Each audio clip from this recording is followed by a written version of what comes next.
Bank account freeze মামলায় হাইকোর্টে ধাক্কা, দ্রুত শুনানির আর্জি খারিজ। ব্যাংক অ্যাকাউন্ট ফ্রিজ সংক্রান্ত মামলায় হাইকোর্টে ধাক্কা খেল কালীঘাট তৃণমূল। মামলার দ্রুত শুনানির আবেদন খারিজ করে দিলেন বিচারপতি সৌগত ভট্টাচার্য। আদালত স্পষ্ট জানিয়ে দেয়, কোনো পক্ষকে অতিরিক্ত সুবিধা দেওয়া হবে না। নির্ধারিত তালিকা বা কজ লিস্ট মেনেই মামলার শুনানি হবে। ফলে দ্রুত নিষ্পত্তির আশা আপাতত ধাক্কা খেল।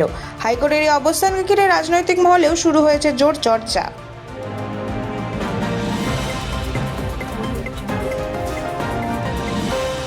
ডিজে মামলায় আজ গুরুত্বপূর্ণ দিন, হাইকোর্টে অভিষেক বন্দ্যোপাধ্যায়। ডিজে মামলায় আজ গুরুত্বপূর্ণ দিন, কলকাতা হাইকোর্টে হাজির হচ্ছেন অভিষেক বন্দ্যোপাধ্যায়। আজই তার ভয়েস টেস্ট হওয়ার কথা রয়েছে।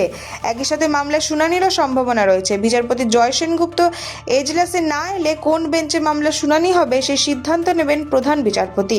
এরপর যে বিচারপতির এজলাসে মামলা যাবে তিনি পরবর্তী শুনানি এবং মামলার ভবিষ্যৎ নিয়ে সিদ্ধান্ত নেবেন। ফলে আজকের শুনানির দিকে নজর রয়েছে রাজনৈতিক মহল সহ সকলের।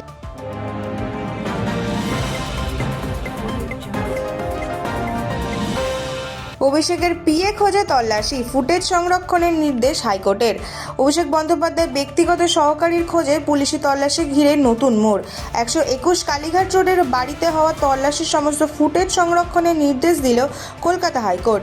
কেন এই তল্লাশি চালানো হয়েছে এবং পুলিশ কী উদ্ধার করেছে সেই তথ্য জানতে আদালতের দ্বারস্থ হয়েছে তৃণমূল। এই মামলায় রাজ্য সরকারকে তল্লাশি সংক্রান্ত বিষয়ে হলফনামা জমা দেওয়ার নির্দেশ দিয়েছে হাইকোর্ট। আদালত জানিয়েছে 5 সপ্তাহ পর মামলার পরবর্তী শুনানি হবে। ততদিন তল্লাশির সমস্ত ফুটেজ সংরক্ষণ করে রাখতে হবে।